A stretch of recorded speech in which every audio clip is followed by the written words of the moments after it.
हुणों के 12 बजाए रहे और मगध का झंडा लहराए रहे। यह है राजधानी मगध की पटना। हरिओम हरिओम हरि। अभी तो सत्संग अब शुरू हुई था। आनंद है ना? चिंता के मतलब ना। चिंता से चतुराई घटे, चिंता से घटे रूप और ज्ञान, चिंता बड़ी अभागिनी, चिंता चिता समान, चिंता चिता समान। मेरो चिंत्यो होत नहीं, मेरो चिंत्यो होत नहीं। हरि को चिंत्यो होए, हरि को चिंत्यो होए। हरि चिंत्यो हरि करे, हरि चिंत्यो हरि करे। मैं रहूं निश्चिंत, मैं रहूं निश्चिंत। प्रारब्ध पहले रचो, प्रारब्ध पहले रचो। पीछे भयो शरीर, पीछे भयो शरीर। तुलसी चिंता क्या करे, तुलसी चिंता क्या करे। भजले श्री रघुवीर, भजले श्री रघुवीर। हरि हरि ओ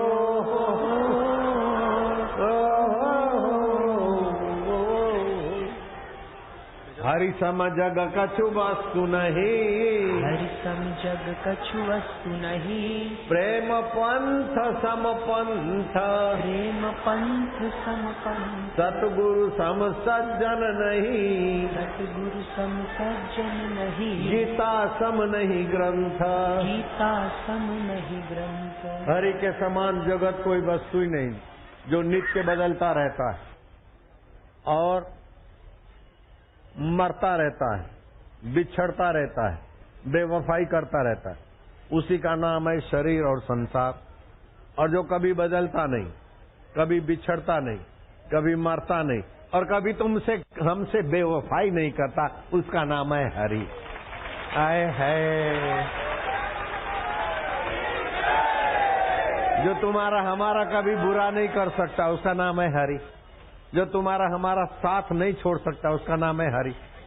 जो हर दिल में रहता है, हर समय में रहता है, हर स्थान में रहता है, उसका नाम है हरि। हरि व्यापक सर्वत्र समाना, प्रेम ते प्रगट होई में जाना। है तो सर्वत्र, लेकिन जहां प्रेम हुआ वहां प्रगट। बिहारी बाबा का हाल चाल बा चकाचक है ना? जय जय।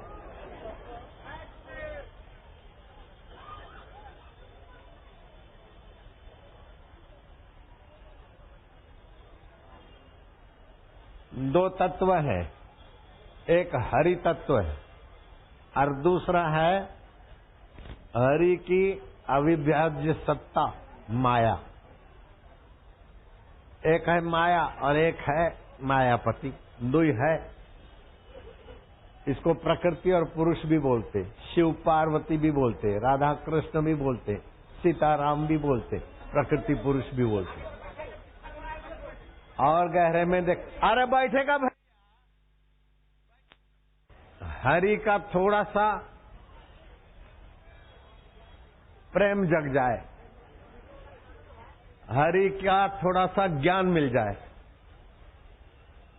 और हरि से थोड़ा सा अपना तो हो जाए, ओ बाप रे, तुम्हारा तो भला होएगा। तुमको छूकर हवाएं लगेगी, उनका भी भला करेगी और तुम्हारी नजरें पड़ेगी ने, वो लोग निहाल हो जाएंगे। ऐसा बेड़ा पार होता है। नजरों से वे निहाल हो जाते, खुशहाल हो जाते, जो फकीरों की नजरों में आ जाते। फकीर वो होता है जिसने संशय की फाकी करी। कबीर जी बोलते हैं, हद टूपे सो ओलिया, बेहद टूपे सो पीर, हद बेहद मैदान में सोया दास कबीर। ये हद है बेहद है, दोनों जिससे देखा जाता है, उसमें जिसने विश्रांति पाली, उसकी जिसने प्रीति पाली, उसका जिसने ज्ञान पा लिया, वो तो धन्य हो गया, उसकी 7 पीढ़ियां भी धन्य हो गई। भगवान शिव जी कहता है ना, मैं आप सभी को धन्यवाद देता हूं, लेकिन मेरा अकेला धन्यवाद सीमित है। मैं शिव जी के और विश्व भर के संतों के साथ मिलकर आप बिहारियों को धन्यवाद देना चाहता हूं। और तुम बोलना, बिहारियों की बड़ी सहन शक्ति है, बिहारियों का बड़ा परिश्रम है। बिहार का इतिहास तो थोड़ा सा सुनते ही दिल भर जाता है।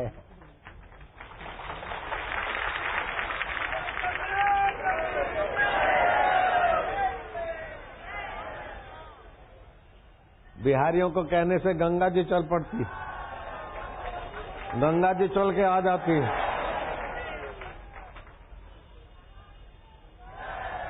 तुम्हारे बाप की जय। चुप रहो, सुबह सुबह सुबह सुबह सुनने का धंधे कर रहे।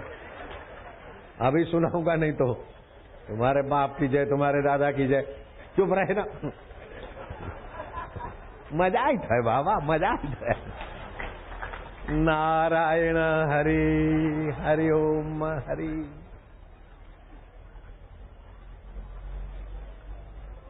देवियां, तुमको खास बात बताता हूं, आप लोग भले मत सुनो।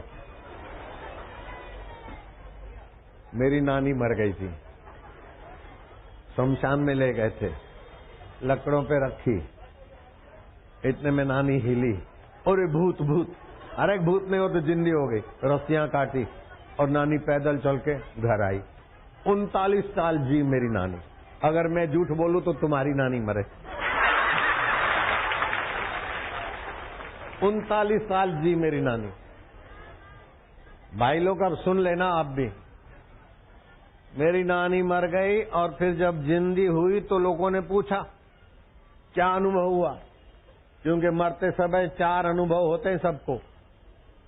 कोई न कोई रोग पीड़ा, कोई न कोई तकलीफ, दूसरा किया हुआ कोई कहर, किया हुआ कोई कठोर कर्म, वो तपाता है। जैसे औरंगजेब, मैंने शर्मद फकीर का गला कटवाया, मैंने अपने भाई की जान ली, अब्बा को जेल में डाला, तो किए हुए दूषित कर्म आदमी को तपाते। तीसरी बात, जहां वासना होती है। इस देश का नाम अजनाब खंड था। भरत की सुंदर व्यवस्था से इस देश का नाम भारत पड़ा। भरत मरते समय प्यारे हिरण की याद याद में मरने के बाद हिरण हो गए। एफडी की याद होगी तो बैंक में छिपकली बनो, सांप बनो। मरते समय किसी चीज की याद आई तो फंसे।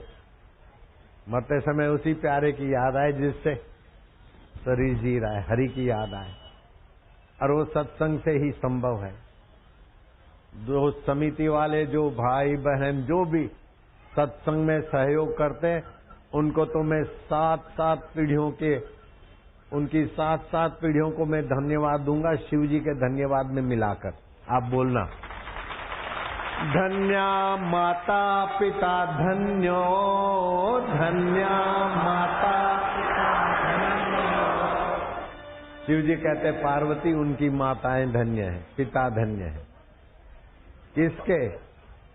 जो सत्संग में आई था। धन्या माता पिता धन्यो, गोत्रम धन्यम कुलोद्भव, गोत्रम धन्यम कुलोद्भव। उनका गोत्र और कुल भी धन्य है जिसमें वो उत्पन्न हुए।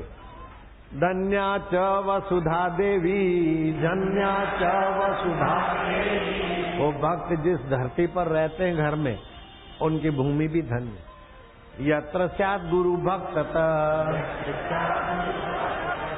जहाँ गुरु भक्त है वह भूमि धन्य है, उसका कुल गोत्र धन्य है, और उस कुल में आने वाले को भी एडवांस में धन्यवाद देता है। भोलानाथ जो ठहरे है, बम बम बम बम जप करे शिवरात्रि को, कैसा भी गठिया हो, कैसा भी दर्द हो, वायु संबंधी 80 प्रकार का भाग जाए। यहाँ के वायु की प्रधानता है तो क्या करे? 1 लीटर पानी उबाले, उसमें 3 बिली पत्ते डाल दे, 1-2 काला मिर्च, उबाल के 1.25 लीटर कर ले, वो पानी पिए, वायु की 80 प्रकार की बीमारियां छू। थोड़े दिन करना पड़ेगा। चुप बैठे, शर्म नहीं आई था?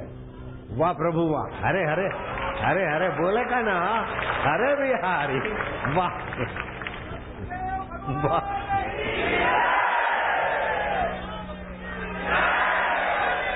सुनित सुनित मजा आई था, भगवान की जय बोलने में जोर लगी था।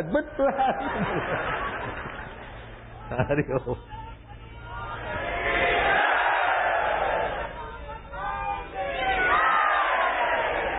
पत्रकारों को तो खतरा है मेरे से।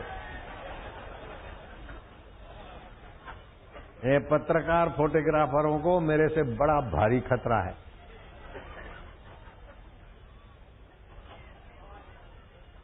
आप लोगों को मेरे से खतरा है, संभल के रहियो।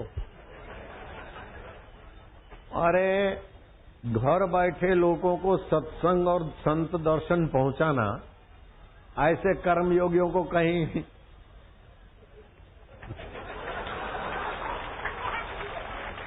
अपहरण करके ले जाने का जी करता है तो क्या करोगे फिर? नारायण हरि बोलो, नारायण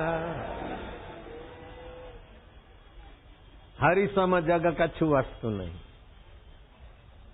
हरि की सत्ता से आंख देखती है, कान सुनते हैं, जीभ चखती है, मन सोचता है, बुद्धि निर्णय करती है। ये सब बदल जाता है हरि ज्यों का त्यों। बचपन बदल गया, बचपन को जानने वाला हरि मौजूद है। जवानी बदल गई, न जाने कौन से तरंगों पे नाच रहे थे। ग्रेजुएशन करूंगा, ये करूंगा, वो करूंगा, वो करूंगा, इंजीनियर बनूंगा, चीफ इंजीनियर बनूंगा, सीएम बनूंगा, किस किस तरंगों पे नाच रहे थे। उन तरंगों पे नाचते फिर रिटायरमेंट आया, अरे कुछ भी नहीं यार, आखिर सब सपना हो गया। कह रहा है आसमां ये समा भी कुछ नहीं, रो रही है शबनमें ये निजारे कुछ नहीं। जिनके महलों में जलते थे हजारों रंग के फानुस, झाड़ उनकी कब्र पे है और निशान कुछ भी नहीं। पक्के हो गए बिहारी, पक्के बन गए बिहारी। बिहारी का बच्चा नहीं रहता कच्चा।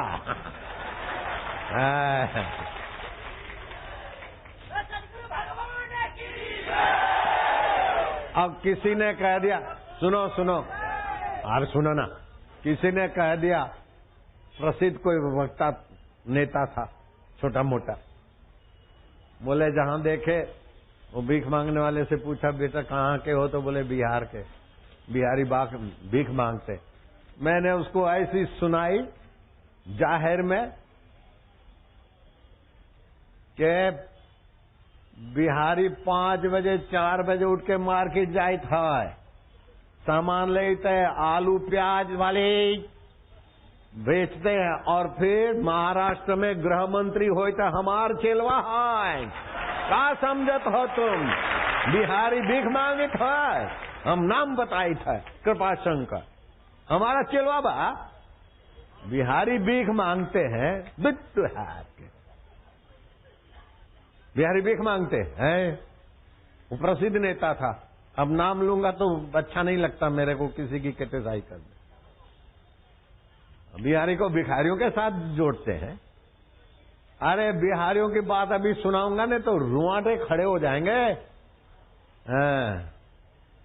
गंगा जी को, गंगा जी कितना दूर है? बोले 50 किलोमीटर। बोले अंत समय है, मुझे गंगा जी के किनारे ले चलो। वृद्ध कवि गंगा किनारे चलते चलते ले जाने वाले थके महसूस हुए।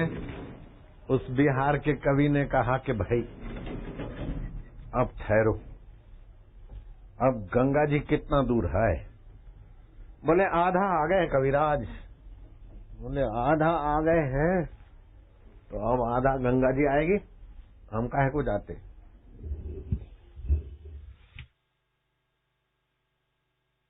खैर यार श्रृंगार कर लेने दे, खैर साधु का श्रृंगार देख ले, चिपकाने वाली फेविकोल जैसी कोई चीज बनती है। बिंदी नहीं लगानी चाहिए, जो प्लास्टिक की बिंदी। तुलसी के जड़ की मिट्टी लगाओ, ये विकसित होगा शिव नेत्र। पीपल के जड़ की मिट्टी, गाय के चरण की मिट्टी, चंदन,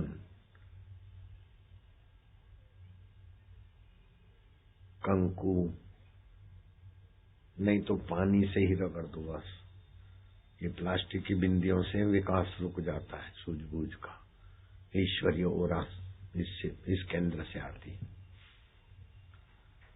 नारायण हरि, हरि ओम हरि। अब आप लोग अपने अपने ललाट पर उंगली रगड़ो। हरि ओम, प्रभु जी ओम, प्यारे जी ओम।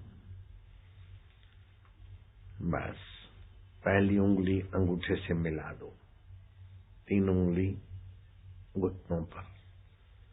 लंबा श्वास लो। हरि ओम।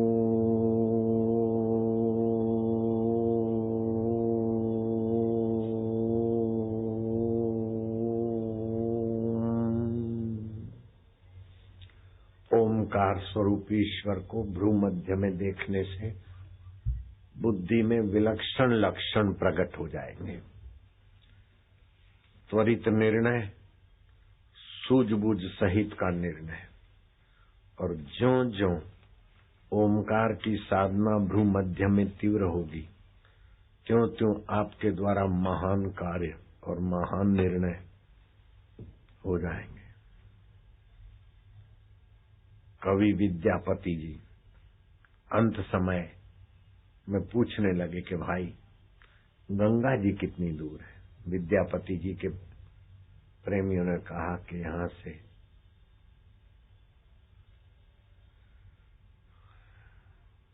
करीब 50 किलोमीटर। उस कोसों में बताया था मैं किलोमीटर। बोले मेरा अंतिम समय आ रहा है, मुझे गंगा जी के पास ले चलो। विद्यापति जी बिहार के थे। आप सुनोगे न तो आपको लगेगा करे ऐसे ऐसे हो गए माई के लाल। 25 किलोमीटर ले जाने वाले ले गए। कवि विद्यापति जी का मन द्रवित हुआ कि बेचारे चल के थके। बोले हम कितना आ गए हैं? बोले आधे आ गए हैं। तो बस आधा हम गए तो आधा गंगा जी आ जाएंगी ना। बस हम यहीं रहेंगे। देखते देखते गंगा जी 25 किलोमीटर दूर गंगा जी थी। उसकी शाख चल पड़ी और तुम्हारे बिहार के कवि रत्न विद्यापति जी जय गंगे करके जैसे भगवान राम के समय राम जी सरजू में प्रवेश हुए और अयोध्यावासी भी सरजू में प्रवेश हुए और अपने धाम में पहुंच गए, ऐसे ये बिहार के कवि रत्न गंगा जी को तो प्रकट किया लेकिन स्वयं गंगा जी में प्रविष्ट हो गए। और आज भी जहां प्रविष्ट हुए उस स्टेशन का नाम विद्यापति स्टेशन है। समस्तीपुर जिला में विद्यापति स्टेशन है। समस्तीपुर जिला में विद्यापति स्टेशन है। अगर मैं झूठ बोलूं तो तुम सब बिहारी मरो मेरे साथ।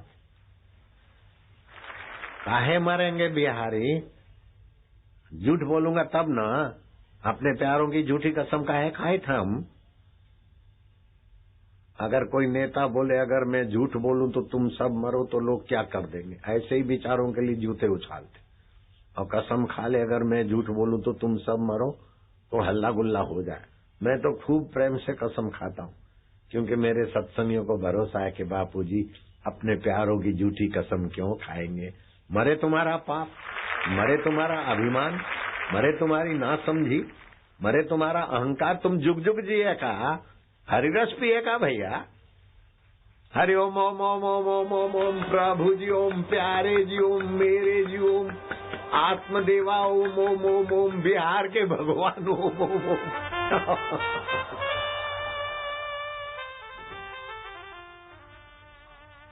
नारायण हरि, हरि ओम हरि, हरि ओम हरि। अभी आप पटना के गांधी मैदान में सुन रहे, ये बात नहीं है। हमारे बिहारी आज अपनी अपनी टीवी में बैठे हैं, दिल्ली में भी बैठे हैं, अहमदाबाद में भी, और मुंबई में बैठे हैं। अगर आपको विश्वास न हो तो उनके टेलीफोनों की कतार हो जाएगी। सुन रहे हैं कि बापू हमारे बिहार में कह रहे क्या बोलता है। नारायण हरि हरि ओम हरि।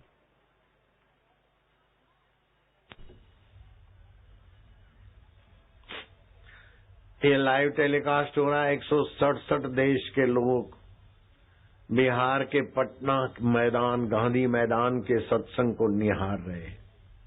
भारत में तो कई जगह, कलकत्ता, बम्बई आदि आदि, अहमदाबाद और भी जहां बिहारी हैं वो तो खूब, और लोग भी देख रहे हैं। America, Canada, UK, Dubai, Australia के लोग भी इस सत्संग से जुड़े हैं। पाकिस्तान के लोग भी अभी सत्संग सुन रहे हैं। Singapore, Saudi Arabia, Germany, Netherland, Italy और हांगकांग वाले भी देख रहे हैं ये पटना के गांधी मैदान का सत्संग। Netherland, Spain, Qatar, New Zealand, Kuwait, France और जापान के लोगों को भी शाबाश है कि सत्संग में लगे हैं। Kuwait, France, Oman, Mauritius, Mexico, Malaysia, Nepal के लोग बेचारे कभी पानी पीते ही नहीं, फिर भी जिंदे हैं। दूध भी नहीं पीते, चाय भी नहीं पीते, कोल्ड ड्रिंक भी नहीं पीते, तभी भी जिंदे हैं। बोलो चमत्कार है नेपालियों का। पानी कभी नहीं पीते, बोलो, फिर भी जिंदे हैं। मैं सच बोलता हूँ, नेपालियों की कसम और बिहारियों की कसम। नेपाली पानी नहीं पीते, दूध नहीं पीते, चाय नहीं पीते, कॉफी नहीं पीते, कोल्ड ड्रिंक नहीं पीते, फिर भी जिंदे हैं। नेपाल के लोग सुनते होंगे, हंसते होंगे। जब भी पानी आएगा वो पिएंगे नहीं, पानी को खाते हैं, दूध को खाते हैं, चाय को खाते हैं। पानी खान छे, दूध खान छे बाबा, शरबत खान छे की खान छे बाबा, बड़ा प्यार से सेवा करते हैं, वो खाते हैं। South Korea, Thailand, Poland, Russia, पुर्तगाल, Israel, Ireland, Sweden, Brazil, Australia के लोगों को भी शाबाश है। Bahrain, Finland, Denmark, Philippines, Belgium, West Indies, America से भी दूर है, वहां के साधक आते हैं अपने पास। नेवे, केन्या, सुरीनामा, टांजेरिया, इंडोनेशिया, टर्की में भी बिहारी होंगे तो भी सुनते होंगे। Peru, Panama, Greece, Jamaica, Argentina, Ghana, Chile, Bangladesh, Ukraine, Macau, Azerbaijan, Puerto Rico, Nigeria, Georgia, अब सबके नाम लूंगा तो कथा कब करूंगा। सभी को शाबाश है। 167 देशों में जहां भी लोग सुन रहे हैं, खास ध्यान देना, अब ऋतु परिवर्तन की मौसम आई था। शिवरात्रि के दिन ओम बम बम बम बम 1.25 लाख जप करने वाले को वायु संबंधी बीमारियों से सदा के लिए छुट्टी। 2 लीटर पानी उबाले, 6 बीली पत्ते डाल दे मौसल के, 2 काली मिर्च, 2 लीटर उबाल के 1.5 लीटर कर ले, वो पानी पिए दिन भर, और ओम बम बम बम बम जप करे। शिवरात्रि के दिन करेगा तो गठिया वठिया जो बिस्तर पे सोए हुए वो भी चलने लगेंगे। ये बम भगवान शिव का बीज मंत्र है। ऐसे ही ओम भगवान का बीज मंत्र है। 21 बीज मंत्र है। मैं जब दीक्षा देता हूँ साधकों को तो एक ब्रह्म परमात्मा का स्पेशल बीज मंत्र देता हूँ। मेरे साधक को हार्ट अटैक कभी नहीं होता, हाई बीपी कभी नहीं होगा, लो बीपी कभी नहीं।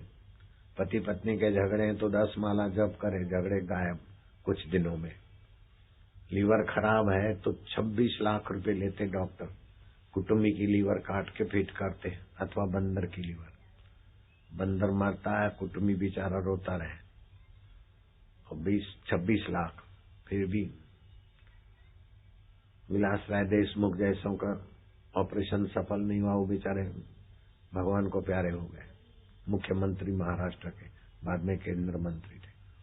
ये मंत्र से 1 दिन में लीवर ठीक हो जाता है, 1 दिन में। ऐसा मंत्र जानित है हमारे प्यारों को दैत है। उसका नाम है आशीर्वाद मंत्र। कोडवर्ड में बोनस मंत्र आशीर्वाद मंत्र। दीक्षा लेने से 33 प्रकार के आध्यात्मिक फायदे तो होने ही हैं और 18 प्रकार के मांत्रिक शक्ति के चमत्कार भी होते 51। और दूसरे छोटे मोटे फायदों की तो लंबी कतार है, जैसे हार्ट अटैक ना होना, हाई बीपी ना होना। डॉक्टर बोलेंगे जल्दी से सीजरन कराओ, ऑपरेशन कराओ, बच्चा टेढ़ा है, गर्भ उलझ गया है, दोनों मर जाएंगे, एक की जान बचाओ, पेपर साइन करो। बोले नहीं, बापू ने मना किया है। तो गोधरा से गाड़ी भगाई, बड़ौदा गए। बड़ौदा के डॉक्टरों ने भी वही बीन बजाई कि गर्भ टेढ़ा हो गया है, प्रसूति नहीं होगी, दोनों मर जाएंगे, एक को बचाना है तो पेपर साइन करो, पेट चीर के बच्चा निकालेंगे।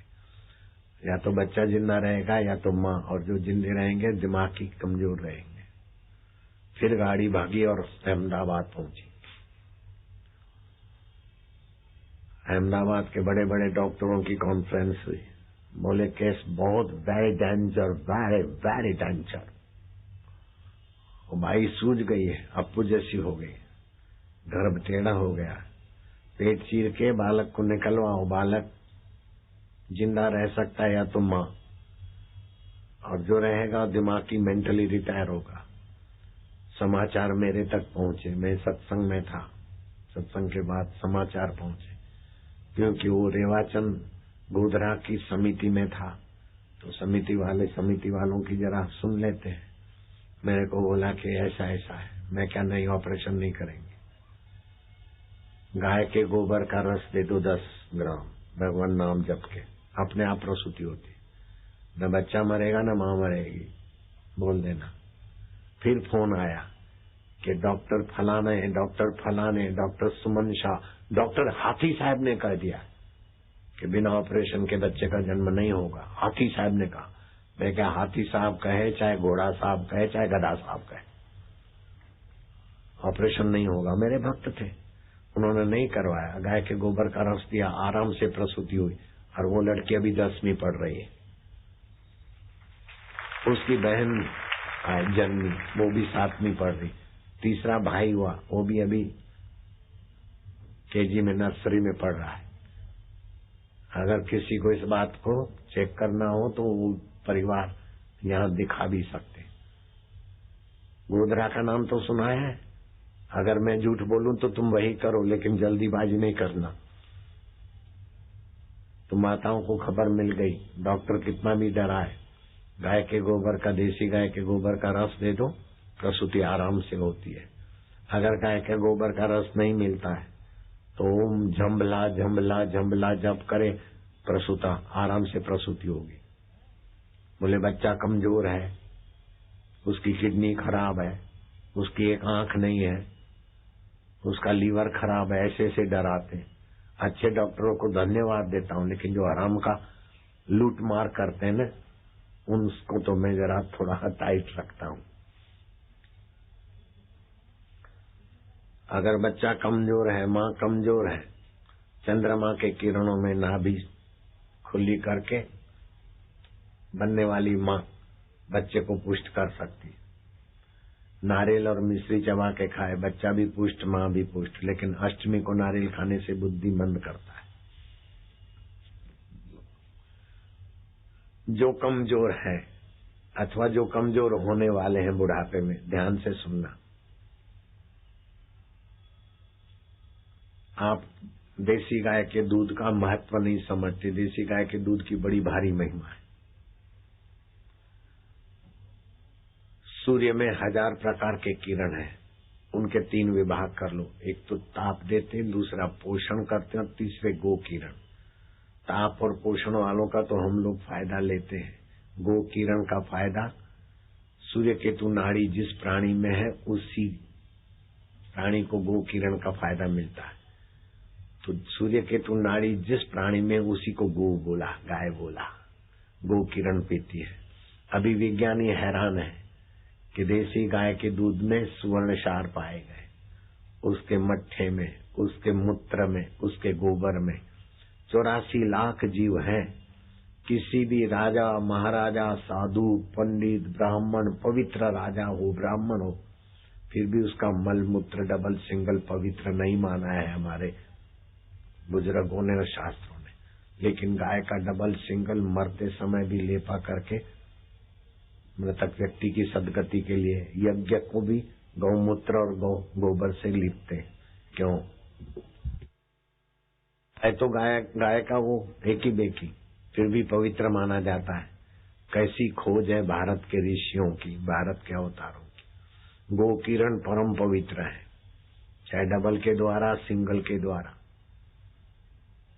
और तो क्या, जब कोई मर जाता है तो शमशान यात्रा में भी गाय के गोबर का कंडा जलाते जलाते ले जाते, ताकि वो बैक्टीरिया मुर्दे के किसी को तकलीफ न करे, लोग स्वस्थ रहे। क्या ऊंची प्रकृति है, क्या ऊंचा हमारा संस्कृति है। ये भारत की संस्कृति बेजोर है, बेजोर। 4 संस्कृतियां प्राचीन थी। रोम की संस्कृति प्राचीन थी।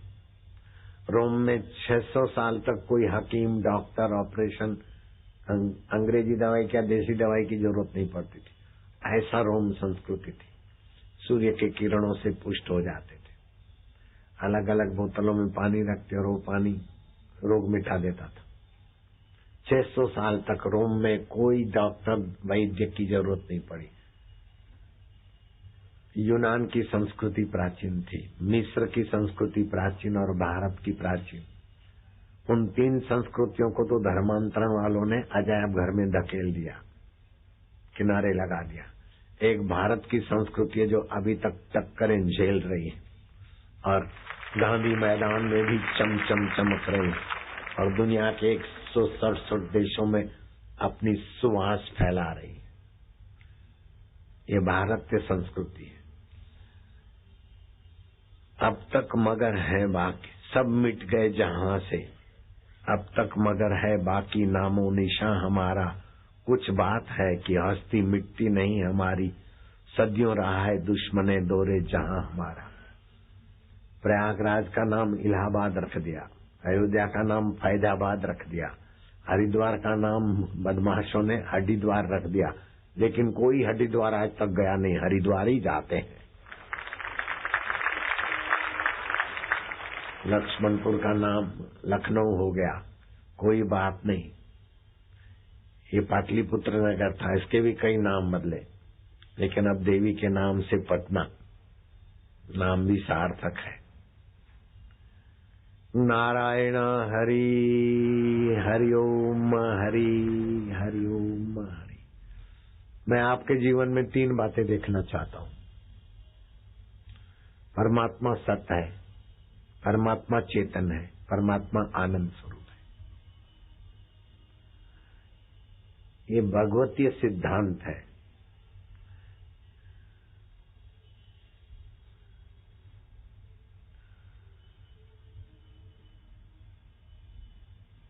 एक तो होती है संस्कृति, बोझो संस्कृति सच्चित आनंद स्वरूप परमात्मा से स्फुरित होती है। दूसरी होती है सभ्यता। सभ्यता बुद्धि से बनती है। मोहनजोदड़ो की सभ्यता, अंग्रेजों की सभ्यता, उनकी सभ्यता, उनकी सभ्यता। सभ्यता से मत चलते हैं, मत मतांतर बनते हैं। लेकिन संस्कृति सारे विश्व में अपना साम्राज्य फैलाती। संस्कृति का नियम है, आत्म प्रतिकूलानि परेशान न समाचरेत। जो आपको अच्छा नहीं लगता है, जो आपके हित में नहीं है, ऐसा दूसरे के लिए न करिए। आप नहीं चाहते मुझसे कोई झूठ बोले, मेरे से कोई धोखा करे, मुझे कोई दुख दे, मुझे कोई सताए, मेरे से कोई कपट करे, आप नहीं चाहते। बेईमान मंत्री भी अपना सेक्रेटरी ईमानदार चाहता है, बेईमान पति भी अपनी पत्नी ईमानदार चाहती, बेईमान पत्नी भी पति से ईमानदारी चाहती। बोलो, ईमानदार को तो सब चाहते, लेकिन बेईमान भी ईमानदारों को चाहते। ये संस्कृति का है सिद्धांत। अब जयराम जी बोलना पड़ेगा बिहारी। ईमानदार आदमी विश्वसनीय होता है, प्यारा होता है। झूठा आदमी पर विश्वास। पति पत्नी के गृहस्थी जीवन में स्वर्गीय जीवन कैसा हो, सुखद जीवन कैसा हो, पति का व्यवहार आचरण ऐसा हो कि पत्नी को भरोसा हो कि मेरा पति है। कोई कह दे कि तेरा पति वैसा खाने में से हमने निकलते देखा, बोले दूसरे किसी को देखा होगा, मेरे पति को मैं जानती हूँ। कोई कह दे तुम्हारी पत्नी बाजार में फलानी जगह घूम रही थी और कोई उसका रिश्तेदार तो नहीं लगता था, कोई बोले बकवास बंद कर, मेरी पत्नी का मुझे पता है।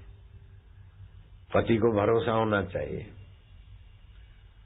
आपको पता है मेरे माँ की बहू, समझ गए, मेरी माँ की बहू, उसको मेरे पर इतना श्रद्धा है, इतना भरोसा है कि उपवास करती है, चंद्रमा को अर्घ्य देना होता है तो मेरे को अर्घ्य दे के भोजन कर लेती।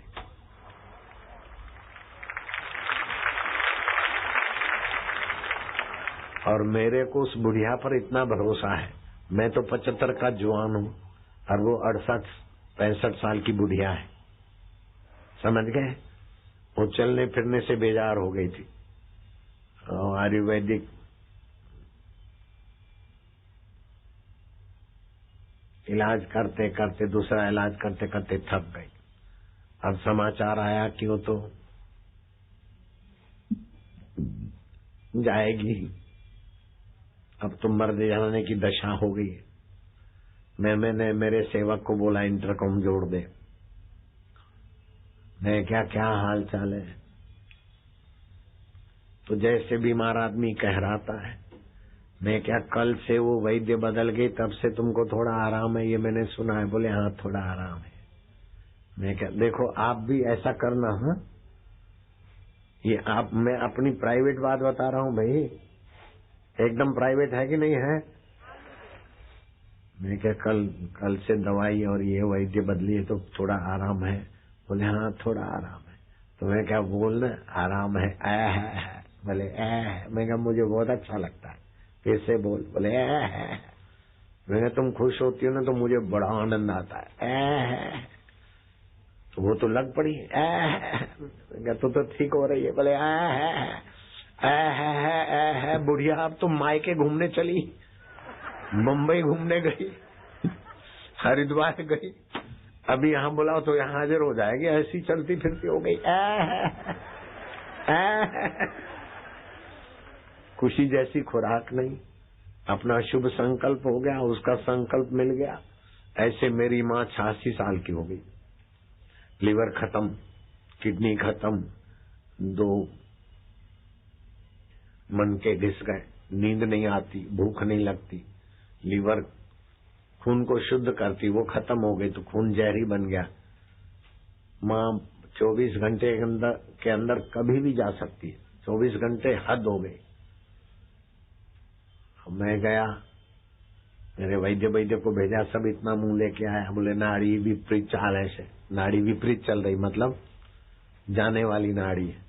मैं गया तो मेरी माँ ने मेरे को हाथ जोड़े, प्रभु मेरे को जाने दो। जैसे बीमार आदमी, दुखी बेचारा निराश कहराता, कहराने लगी।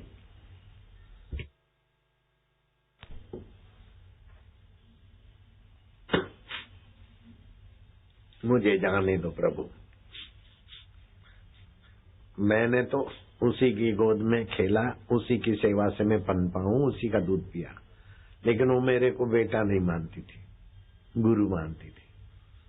क्योंकि हमारे कुल गुरु ने कह दिया था कि ये महान संत बनेगा, लोगों का उद्धार करेगा, ये वो कह दिया। तो मेरे माता पिता मेरे को तब से ही श्रद्धा से देखते थे।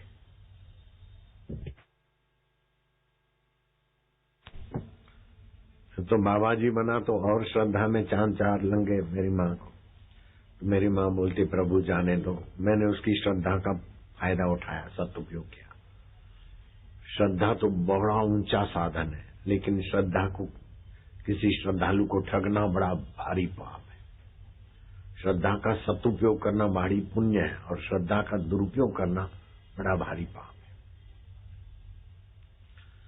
मैंने उनकी श्रद्धा का सदुपयोग किया, मैंने मारा दम। मैं क्या तुम जाओगी? कैसे जा सकती हो? दिखाओ। तुम नहीं जा सकती हो, जाके दिखाओ। मुझे जाने दो, मैं नहीं जाने दूंगा। तो बोले भगवान क्या करूं? मैं क्या, मैं मंत्र देता हूं। मेरा मंत्र देना, उसका जप करना। अभी 20 घंटे हैं, अभी 15 घंटे, अभी 4 घंटे के अंदर कुछ भी हो जाएगा। 4 दिन हो गए, 4 महीने हो गए, 4 साल हो गए। अमेरिका के डॉक्टर देखने आ जाते थे कि किडनी कैसे ठीक हो गई, लीवर कैसे ठीक हो गया, पाचन तंत्र कैसे ठीक हो गया। 24 घंटे के 24 महीने, 30 महीने, 40, 50, 60, 70, 80 महीने बीत गए। 86 साल की माँ, 93 साल, डॉक्टरी रिपोर्ट अप टू डेट। तो तुम्हारे मन में बिगड़े अंगों को बनाने की मन में और मंत्र में ताकत है, ये पक्की बात हो गई, सिद्ध बात। 93 साल तक जब तो उसकी आयुष्य थी तब तक शरीर रहा, जब गई तो आश्रम में गई। मैंने कंधा दिया, वो तो मुझे गुरु मानती थी, लेकिन मैं उसका तो ऋणी तो था ना। मैंने माँ को कंधा दिया, पिताजी को भी कंधा दिया 10 साल की उम्र में। गुरुजी मेरे लीलाशाह प्रभु मेरे गोद में ही महान यात्रा किए थे। तो हमने गुरु से, पिता से, माता से निभाई। कोई हमारे आश्रम के भी बूढ़े बुजुर्ग चल जाते तो मैं वो जाए उसके पहले उनसे मिलने जाता हूँ। अभी दिल्ली आश्रम के थे मणि काका, उनकी स्थिति थी, परिवार के नजीक वाले आश्रम में हमने उनकी व्यवस्था कर दी। जब जाने वाले थे तो 2-4 दिन पहले मैं उनके पास गया, उनके परिवार वालों के बीच मैंने उनसे हाथ मिलाया। बोल रहे थे समय कि अब तुम चिंता नहीं करो। जब उनकी महायात्रा हुई संसार से, शमशान यात्रा आश्रम के पास में किया, तो मैंने क्या, मरते समय कोई कैसा भी आदमी हो, तुलसी की लकड़ी चाहे उसके शरीर पे रखे जा, तुलसी की लकड़ी से अग्निदाह करना चाहिए, तो उसकी दुर्गति से रक्षा होती है। खैर वो तो हमारा समर्पित साधक था, दुर्गति का सवाल नहीं होता। फिर भी मैंने पूछा कि उनकी चिता में तुलसी की लकड़ी लगी? बोले सामान्य लकड़ी कम थी, तुलसी ढेर थी, बहुत बड़ी थी, तुलसी ढेर थी। ये बात आपको इसलिए बताता हूँ कि आपका कुटुंब में दादा, परदादा, पड़ोसी कोई भी संसार से तो जाने वाला ही शरीर है, मरण धर्म है। तो तुलसी के पत्ते मुंह में डाल दे, तुलसी की लकड़ी आंखों पर, मुंह पर, छाती पर रखे, अथवा तुलसी की लकड़ी से अग्नि संस्कार करे, उसकी दुर्गति से, नरक से रक्षा हो जाती है।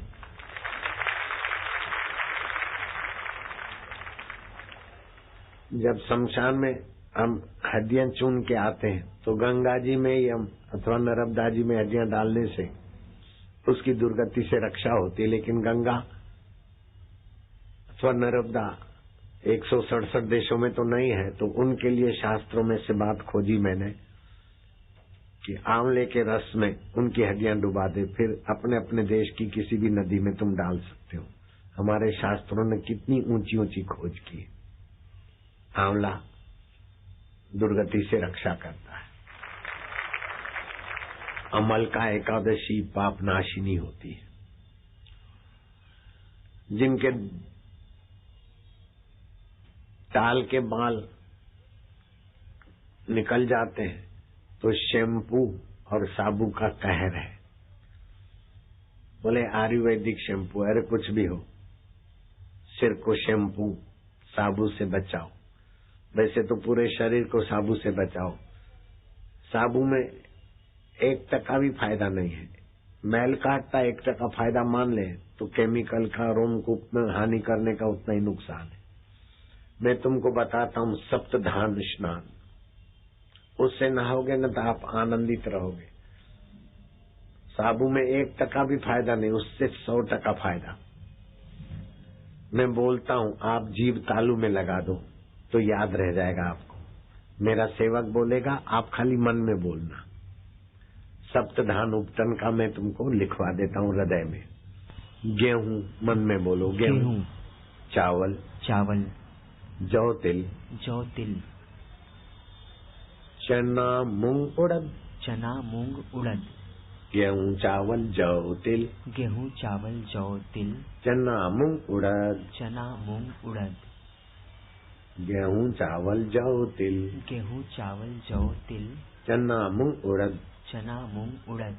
सातों चीज का आटा पिसा दिया, उसकी रबड़ी बना दी, सिर पे लगाया, शरीर को मला।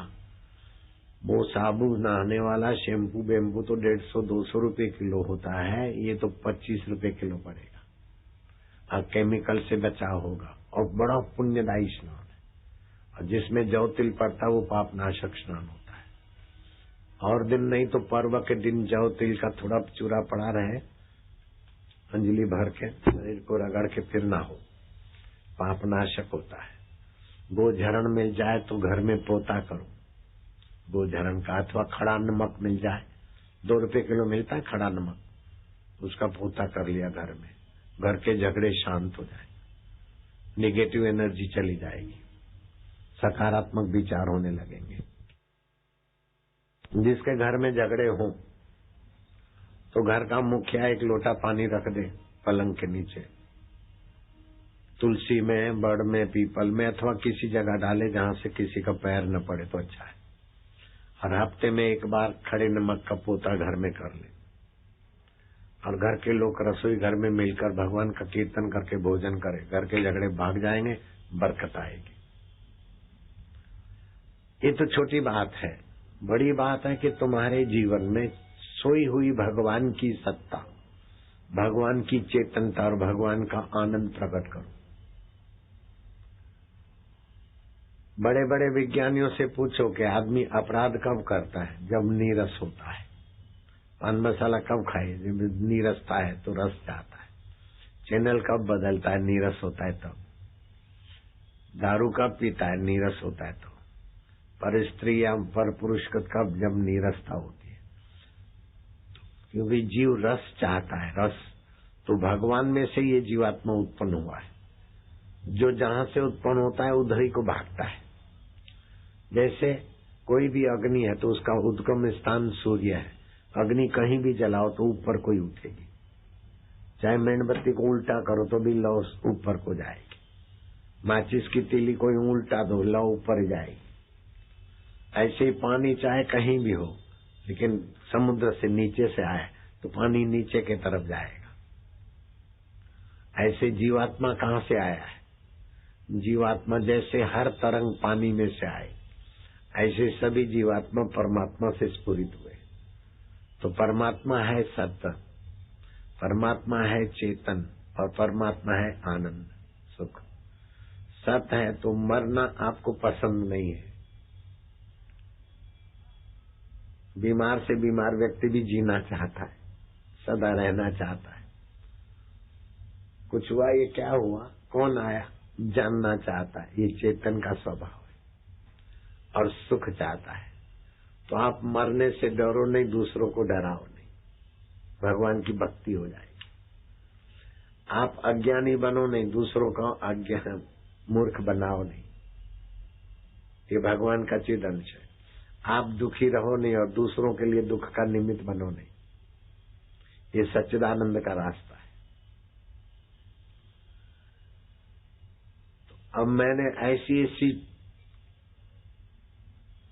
समाज के लिए साधनाएं खोज ली है कि मनमानी कोई 12 साल की यात्रा करे, मेरा साधक 12 हफ्ते में उससे आगे निकल जाता है। 12 साल से बैलगाड़ी में घूमते रहे, लेकिन जहाज में 12 हफ्ता वर्ल्ड टूर करा देगा कई बार। एक बार नहीं, कई बार।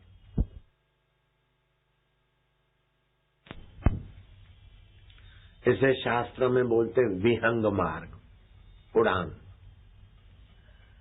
तो ये उड़ान वाली साधना जिनको भी मैंने सिखाई या जिनको भी दीक्षा दी, उनके जीवन में चमत्कार जैसा हो जाता है। 5 साल के लड़के को सारस्वत के मंत्र दिया, और वो लड़का अपनी बहनों के और परिवार की बच्चियों के साथ खेल रहा था। ऊपर से उसके चचेरा भाई हिमांशु 3 साल का, मैं खेलने आऊं? बोले आओ। मैं तो खेलने दो दे? बोले हाँ। आ जाऊं? आजा।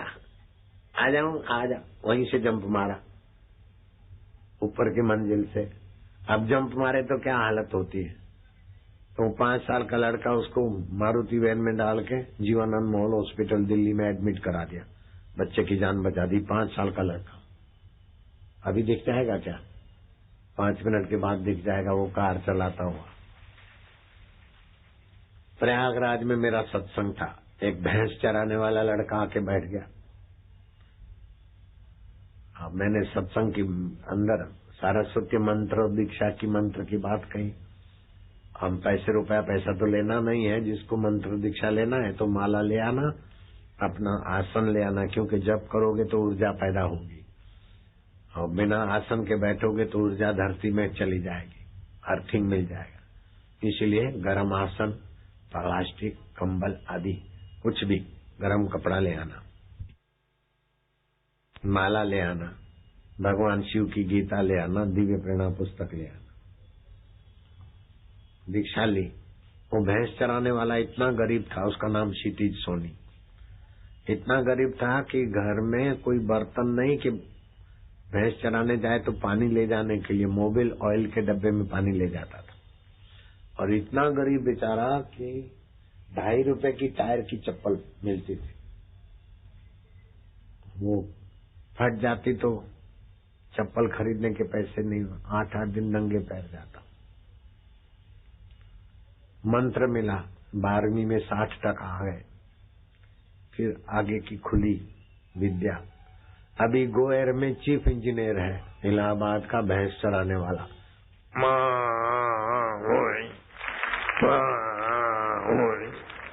अभी एयरलाइन खोला है अपनी पत्नी के नाम से, चार्टर्ड प्लेन। वो अगर मैं झूठ बोलूं तो तुम वही करो, लेकिन धीरज से। क्षितिज सोनी उसका नाम है। दिल्ली एयरपोर्ट पे अभी पूछ सकते हो, गोएर में वो इंजीनियर है, चीफ इंजीनियर है। वो साइन करे तब कंपनी जहाज खरीदे। भैंस चराने वाला एनओसी दे तब जहाज खरीदे।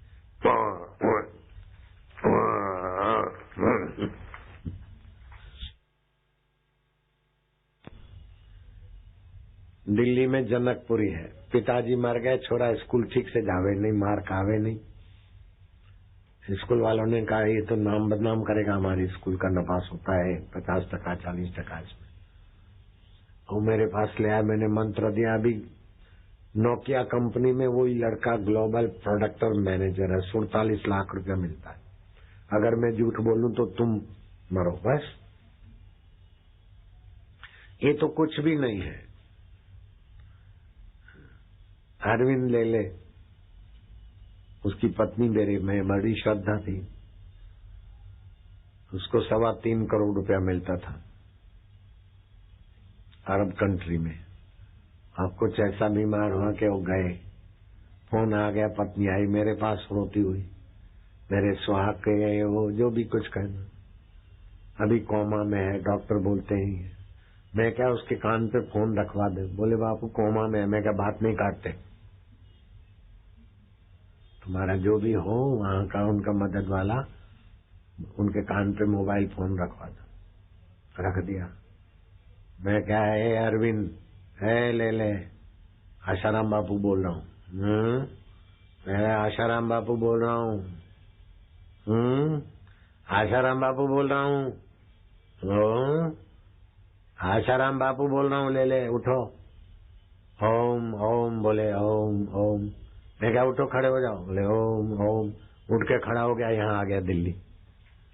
आए है कई साल आश्रम में भी सेवा की, अभी दिल्ली में भी है।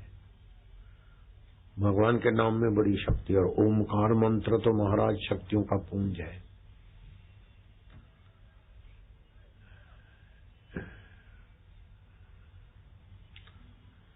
इस मंत्र को किसी भगवान ने नहीं बनाया है, भगवान नारायण ने इस मंत्र की शक्तियां खोजी है। एक होता है निर्माण और दूसरा होता है खोज, निर्माण उसका होता है जो पहले नहीं था, और खोज उसकी होती जो पहले था। तो ये ओमकार मंत्र की शक्तियां भगवान नारायण ने खोजी है। तो इसकी छंद गायत्री है, और ओमकार मंत्र के देवता अंतर्यामी परमेश्वर स्वयं है। इसीलिए बहुत सारे मंत्रों में ओमकार पहले लगता है। गायत्री मंत्र तो ओम भूर्भुवः, गणपति मंत्र तो ओम गणानामपति, शिव मंत्र तो ओम नमः शिवाय, भगवान वासुदेव का मंत्र तो ओम नमो भगवते वा, ओम आता है। हरि का मंत्र तो हरि ओम, ओम आता है। तो ये ओम मंत्र की साधना की तरकीबें मैंने ऐसी बनाई है कि बच्चे हों तो भी बुजुर्गों को भी चकित कर दे। ओम मंत्र में फिर सारस्वती मंत्र, बीज मंत्र, तो मंत्र देता हूं तो बच्चे भी बड़े बुद्धिमान हो जाते हैं। सारस्वती मंत्र बीरबल को मिला था। बीरबल 14 साल में प्रवेश, 14 पूरा करके 15वें साल में था बीरबल, तब उसको मंत्र शक्ति का प्रभाव दिखा। बीरबल आगरे में पान का गल्ला चलाता था, गरीब माँ का पालन पोषण करता था और स्कूल भी जाता था। होठों में सारस्वती मंत्र और हाथ में पान सुपारी काटने का सूड़ा। इतने में खोजा आया, क्यों बीरबल पाव भर चूना मिलेगा? तो बीरबल ने यहाँ ध्यान करता था, जरा सा चुप होकर देख लिया। बोले खोजा, तुमने कल अकबर को पान लगाने में चूना ज्यादा लगा दिया, उसके मुंह में छाले पड़ गए। पाव भर चूना मंगवा के तुझे मृत्यु दंड देगा, चूना खाते तुम मर जाओगे। बोले बिला तो बाप क्या करिए, भाग जाए। अरे भाग जाओगे तो पकड़े जाओगे, भागने से काम नहीं चलेगा। मैं घी ले आया हूँ 2 सेर, पाव भर घी ले जाओ मेरे से, घी पीकर फिर राज दरबार में जाना। फिर तुमको चूना खाने को कहे, चूने को घी मार लेगा, घी को चूना मारेगा, खोजा तुम जिंदे रह जाओगे। खोजा अकबर के पास ले गया चूना। अकबर ने बड़ी आंखें दिखाई, ना चीज कहीं के, लापरवाह, कुत्ते से भी बेकार होता है। अपने काम में जो लापरवाही करते हैं वो तो शत्रु से भी बदतर होते हैं। सिपाहियों, तलवार और भाले की नोक से इस कम वक्त को पाव भर चूना खुलाने को मजबूर करो। बोले जहां पर मैं खाता हूं, जैसे मक्खन खाए ऐसे खा गया, जा घर पर मर जाकर। 2 दिन के बाद खोजा आ गया। अबे तू जिंदा कैसे? तो खोजे ने सारी बात बताई कि बीरबल को सारस्वती मंत्र मिला है और यहाँ ध्यान करता है ओमकार स्वरूप का और गुरु का। सारी बात जान ली और उसने चूने का तोड़ बता दिया। घी को चूना मारता है, चूने को घी मारता है, खोजा जिंदा रह जाता। लंबी दाढ़ी थी। सुबहान अल्लाह, सुबहान अल्लाह, सुबहान अल्लाह। बीरबल पान के गल्ले वाला मेरा इरादा जान गया। बोले जहां पना सारस्वती मंत्र में शक्ति होती है और भ्रूमध्य में 6ठा केंद्र बोलते हैं, ये विकसित हुआ तो योगी पूजनीय हो जाता है। बीरबल ऐसे बुद्धिमान है, बीरबल को बाइज्जत बुलाया जाए। बीरबल आए, बोले बीरबल तुमने ये बातें कैसे जान ली? बोले सारस्वती मंत्र दिया, गुरु ने दीक्षा दी है और यहाँ ध्यान करने को कहते। और कभी रात को सोते समय कंठ पर गुरुजी से बात करते करते सो जाता हूँ तो गुरुजी स्वप्न में भी आते। अच्छा, तुम्हारा गुरु से संबंध है, मैं तुम्हारी परीक्षा लूंगा। ऐसा कौन सा प्राणी है जो पैदा होता है माँ के पेट से, बोलता नहीं, रोता नहीं, खाता नहीं, पीता नहीं, चलता नहीं, बैठता नहीं, हंसता नहीं, कुछ भी नहीं करता और है उसमें जान? अंडा। बीरबल शाबाश है, तुरंत जवाब, ये बुद्धिमानी है।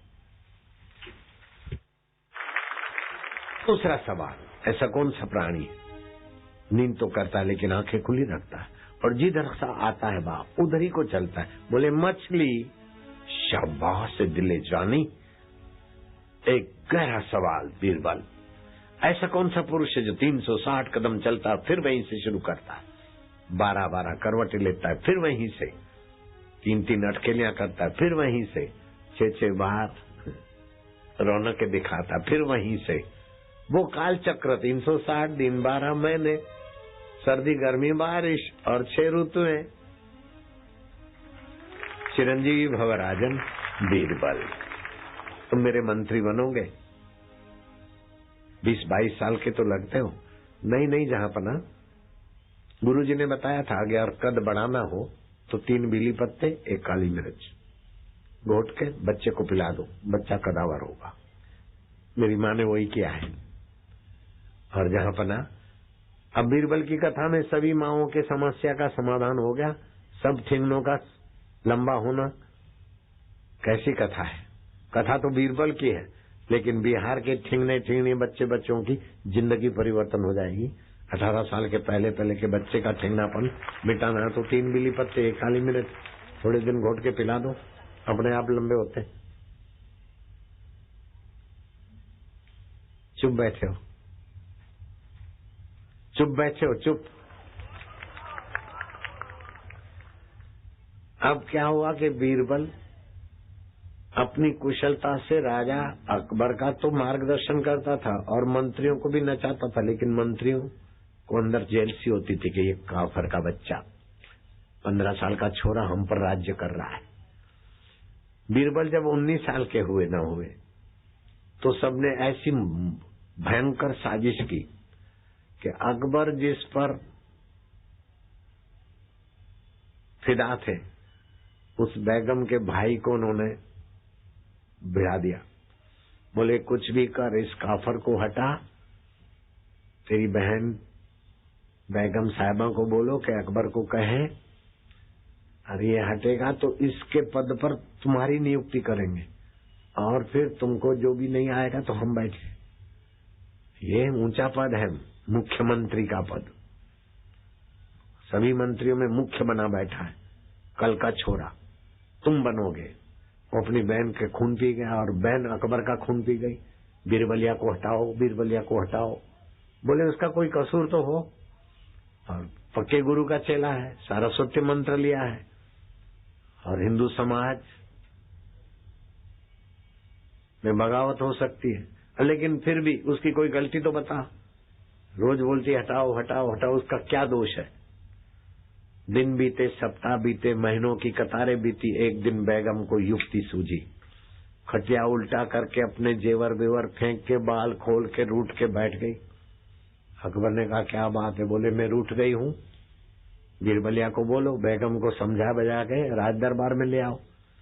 बेगम को छू तो सकता नहीं और मैं आने वाली नहीं, औरतें कहाँ आती राज दरबार में? बीरबल खाली हाथ लौटेगा। बोले जा, इतना काम नहीं किया तो जाओ, तुमको मंत्री पद से हटा देते। अकबर ने कहा तेरी साजिश तो बड़ी तेज है, लेकिन बीरबल भी पक्के गुरु का चेला है। अच्छा मैं जाता हूँ। बीरबल, बेगम रूठ गई है और तुम्हें पता है बेगम मेरी जिगरी जान है। कुछ भी करके बेगम को समझा बुझा के यहाँ हाजिर करो। अगर तुम विफल गए तो वरना समझ लेना, वरना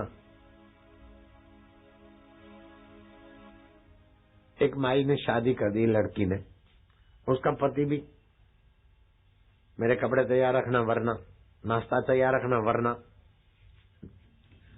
मेरी फाइल ठीक रखना वरना। बोले वरना क्या वरना? बोले वरना फिर समझ जाना,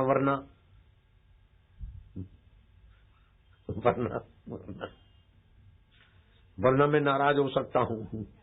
बोले पतिदेव वरना मैं भी रूठ सकती हूँ, वरना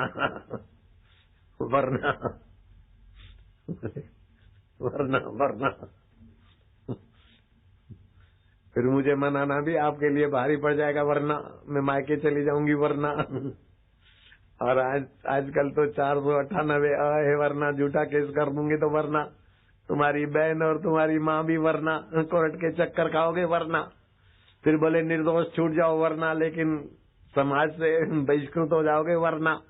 बोले नहीं तेरी भी चुप मेरी भी चुप, वरना हाथ मिलाओ, वरना जयराम जी बोलना पड़ेगा, वरना। जोगी रे क्या जादू है तेरे वरना में। 498 और ने तो कहर कर दिया। कुछ भी हो कर दो केस पति के नाम, दहेज का। हाँ पुरुषों के लिए तो मुसीबत हुई, लेकिन महिलाओं के लिए ज्यादा। एक पुरुष से कई महिलाएं जुड़ी है, माँ भी परेशान, भाभी भी परेशान, बहन भी परेशान। महिलाओं को परेशान क्यों करो बेटी?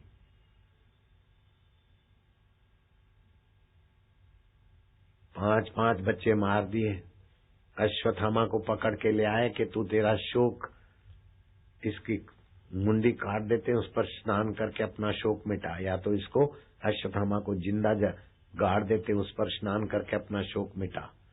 तब भारत की नारी कहती मुच्यताम मुच्यताम, छोड़ दो इसको, छोड़ दो, मेरे बच्चे मरे तो मुझे पीड़ा है, ये भी किसी का बच्चा होगा, नारी के लिए मुसीबत क्यों करे। पति पे झूठा केस करोगे तो नारियां ही तो परेशान होगी, पति की माँ परेशान होगी, पति की बहन, पति की भाभी, पति की मौसी, पति की नानी, झूठे केस करके। अभी और कानून बनेगा, रेप करने वाले को फांसी की सजा अथवा ये सजा, जामीन बिना जामीन, तो कितना अत्याचार हो जाएगा, अलग थलग लोगों के ऊपर कितना जुल्म हो जाएगा, कानून का दुरुपयोग करेंगे। जब तक धर्म नहीं, सच्चाई नहीं, तब तक कानूनों से रक्षा होने के बजाय आरक्षा बढ़ जाती। आंकड़े बताते हैं 94 किसी साल में, 95 किसी साल में, 96% झूठे केस। वो 4-4, 8-8 साल बेचारे चक्कर खाते हैं, समाज में मोरल डाउन हो जाता है। पकड़े जाते तो टीवी चैनलों वाले चिल्लाते रहते, और छूट गए निर्दोष तो कोई बताता ही नहीं। झूठे केस हमारे आश्रम पर, हम पर हुए 4-4.5 साल तक, और सारे केस बोगस थे। क्लीन चिट मिल गई हाई कोर्ट, सुप्रीम कोर्ट की और लेबोरेटरी, और विरोध पक्ष के जो वकील थे उन्होंने भी माना कि तांत्रिक वांत्रिक नहीं होता, वो तो नहीं दिखाएंगे, बापू ऐसे बापू तैसे बोल दिया, लेकिन सबकी छाती पर मूंग पीस दिए सत्य ने, वो तो नहीं बता रहे। वो पीड़िता के लिए तो मैंने बोला ही नहीं, वो उतनी गुनाहगार है, मैं कैसे बोलूंगा। और किसी के विषय में मैंने बोला, दो हाथ से ताली, एक हाथ से ताली नहीं बजती, वो किसी के विषय में बोला, उठाकर वहां से वहां फिट कर दिया, और बापूजी ने बोला उतनी वो अपराधी है। कैसा बीड़ा चढ़ा देते हैं। मैंने तो ये बोला कि वो कमाने वाली बेटी चली गई है तो उनके माँ बाप मेरे को अपना बेटा मान ले, उनकी जो भी आवश्यकता है, आश्रम के द्वार खुले हैं, तन से मन से धन से हम सेवा करेंगे। उनको तो दिलासा दिया था, वो तो दिखाया नहीं। और एक हाथ से ताली नहीं बजती मैंने कहीं कहा किसी निमित्त, वो वहां जोड़ के बापू बोलते उतनी वो अपराधी है। इतना झूठा प्रचार हुआ। आखिर मुझे कहना पड़ा कि अगर मैंने बोला हो ये साबित करके दिखाओ तो 50 लाख इनाम देता हूँ। वो तो एंकर बोल रहा है, मैंने थोड़े बोला। मैं बोलूं तो मेरी आवाज होनी चाहिए ना कि उतनी वो जिम्मेदार है। मैंने बोला ही नहीं, 50 लाख इनाम लो, आ जाओ। आज तक कोई आया नहीं। बापू की अरबों रुपए की जमीन है, मैं क्या 1 करोड़ 10 लाख ले आओ, अभी अभी जमीन दिला देता हूँ। मेरे नाम तो नहीं होता है समिति वाला, आज तक कोई आया नहीं। ऐसा झूठा प्रचार करने से प्रचार वालों का, विचारों का इज्जत कम हो गई। पहले जो चैनलों पर विश्वास था उतना अभी लोगों का बहुत बहुत टूट गया विश्वास। नारायण, हम तो चाहते सबका भला, सबका मंगल। आरोप लगा देना, किसी को दोषारोप कर देना, ये बड़ी बात नहीं है, लेकिन निर्दोष को दोषी ठहराना, इससे पाप लगता है। ऐसे ऐसे कानून न बने जिससे पुरुषों की तबाही हो जाए, और पुरुषों तबाह हुए तो फिर माताओं को भी तो तकलीफ होगी। वरना की बात यहाँ पूरी करते हैं, वरना अब चलते हैं नहीं। कहा बीरबल ने सोचा कि ये बात में कुछ राज है, शांत हो गए। प्रेरणा मिली, महल में आए, दास दासियों से सारी बात जान ली, फिर शांत हुए। बेगम के पास गए। बेगम साहिबा, किस्मत में बीरबल का सलाम अलैकुम। बेगम साहिबा, नाराज मत होइए, मेरी जिंदगी और मौत का सवाल है। आप रूठी रहोगी तो मेरी जान चली जाएगी, नौकरी चली जाएगी। यहां खड़े, जहां पना आपकी तस्वीर वहां चाहते हैं। मुझे इस काम में सफलता देने की रहमत करिए बेगम साहिबा। आधा बरस बीरबल ने अपने दास दासियों को समझा रखा था कि 1-2 मिनट के बाद मैं इशारा करूं तो दौड़ते आना और ऐसा बोलना। वो दौड़ते आए। बीरबल बीरबल जहां पना का संदेश आया है। इसको रूठी रहने दो बेगम को। अफगानिस्तान की शहजादी जितनी खूबसूरत है उतनी खूब समझदार भी है। वो तो मेरी जिगरी जान है। उसको महल में लाना है मुझे। उससे निकाह तुम ही करवा सकते हो बीरबल। अफगानिस्तान की शहजादी तो क्या हो, तुम परी है, परी, बिस्त की परी। ये तो तुम्हारा पत्ता काटती है, वो नहीं काटेगी। बीरबल तुम उसे छोड़कर जल्दी आओ। मुझे उस शहजादी से निकाह तुम ही करवा सकते हो। हाँ, वो तो जितनी खूबसूरत है उतनी खूब समझदार भी है। बिड़ाती नहीं। मैं चलता हूँ। बेगम बोलती बीरबल कौन? बोले अब टाइम नहीं है, मैं जा रहा हूँ। बीरबल बीरबल। बीरबल आगे और ये पीछे। जैसे रजका देखती ना बकरी, फिर एक बार रजके के पीछे बकरी चलती, ऐसे बीरबल भैया आगे और ये बकरी। बीरबल बीरबल। बाजार के लोग देख रहे हैं जिसने कारपेट से पैर नीचे नहीं रखा वो बकरी की नहीं। बीरबल बीरबल बीरबल मौका बीरबल। बीरबल भी देखा ठीक निशाना लग गया, अब रुकता काहे को है। तो चलते चलते उसके तो पैर के अंगूठे में चोट लगी, खून बह रहा है। और बीरबल पहुंचा अकबर के पास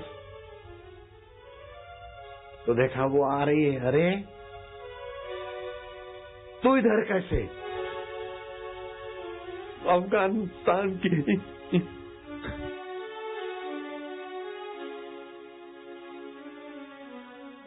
मेरा गला घोंट दीजिए, मुझे कब्र में सुला दीजिए।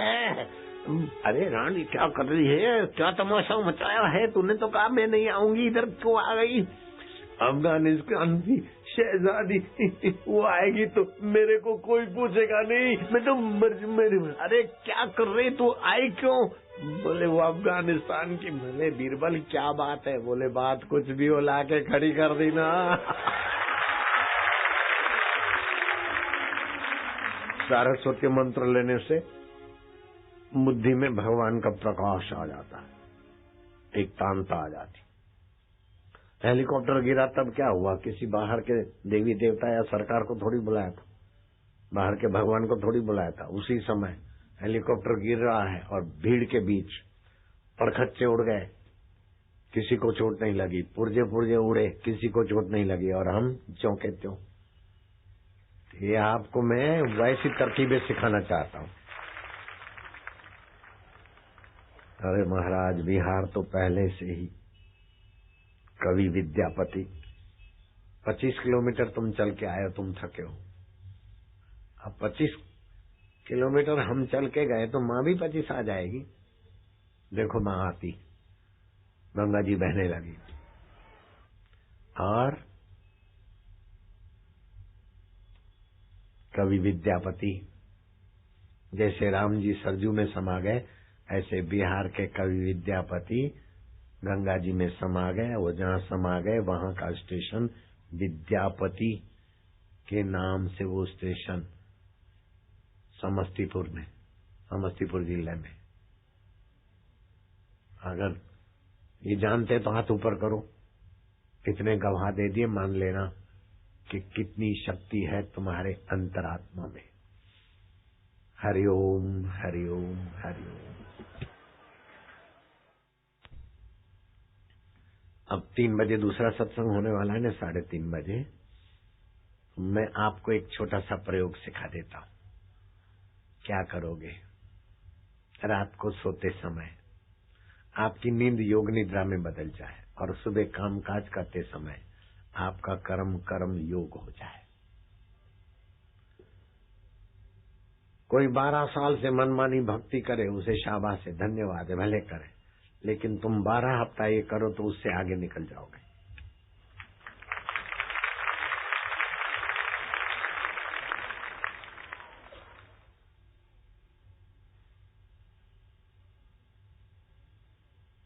जिन्होंने मंत्र दीक्षा लिया है और ये 51 प्रकार के आध्यात्मिक फायदे और लौकिक फायदों की लंबी कतार जिनके जीवन में है, हाथ ऊपर करो। मंत्र दीक्षा से फायदे हुए हैं तो हाथ ऊपर करो। ये हमारे शिष्य झूठी गवाही नहीं देते। कितने हजार हाथ है, 80,000 हाथ है कि 60,000 है कि 90,000 है कि लाख है, हाथ ऊपर रखना। मंत्र दीक्षा से फायदा हुआ है। जिम्मे वाला होता तो 167 देशों में दिखते ही। जिम्मी बुलाना चाहिए था। जिन्होंने मंत्र दीक्षा नहीं लिया है वे हाथ ऊपर करो। बाप रे, इतने सारे निगुरे लोग। ध्यान से सुनना। कबीर जी ने कहा है, सुन लो चतुर सुजान, निगुरा नहीं रहना। निगुरा होता ही का अंधा, खूब करे संसार का धंधा, पड़े नरक की खान। सुन लो चतुर सुजान, निगुरा नहीं रहना। भगवान शिव जी ने पार्वती को वामदेव गुरु से दीक्षा दिलाई थी, और भगवान राम के गुरुदेव थे वशिष्ठ महाराज, और भगवान कृष्ण के गुरु थे सांदीपनी। कलकत्ते की काली माता ने गदाधर पुजारी को कहा कि तोतापुरी गुरु से दीक्षा ले लो। मैया, तुम्हारा दर्शन होता है, तुम वार्तालाप करती हो, मेरे हाथ का फूल स्वीकार करती हो, गजरा प्रसाद लेती हो, मुझे गुरु की क्या जरूरत है। बोले, भावना के बल से मैं अंतरात्मा मैया प्रकट होती हूँ, फिर भाव बदलता है तो मैं अंतर्धान हो जाती हूँ। भाव के पार भी है जो भावों को जानता है। भाव जिससे उत्पन्न होते साकार होते, फिर मिट जाते तो मानसिक भाव होते हैं। मन से परे बुद्धि है गदाधर, बुद्धि से परे चित्त है, चिदावली है, चिदावली से परे वो परमात्मा का ज्ञान तो गुरु की दीक्षा से होगा। जो राम का आत्मा है, जो कृष्ण का आत्मा है, वही तुम्हारा आत्मा। ऐसा साक्षात्कार करा दिया तोतापुरी गुरु ने, तो गदाधर में से राम कृष्ण परमहंस नाम पड़ गया। गदाधर में से रामकृष्ण परमहंस हो गए। ऐसे ही नरेंद्र में से विवेकानंद हो गए। आसुमल से आशाराम बापू तुम्हारे सामने है। तो वो साधना मैं आज शाम को कराऊंगा तुमको। अब रेलगाड़ी को बुलाता हूँ और तुम्हारे नजीक आऊंगा। अलाउंसर,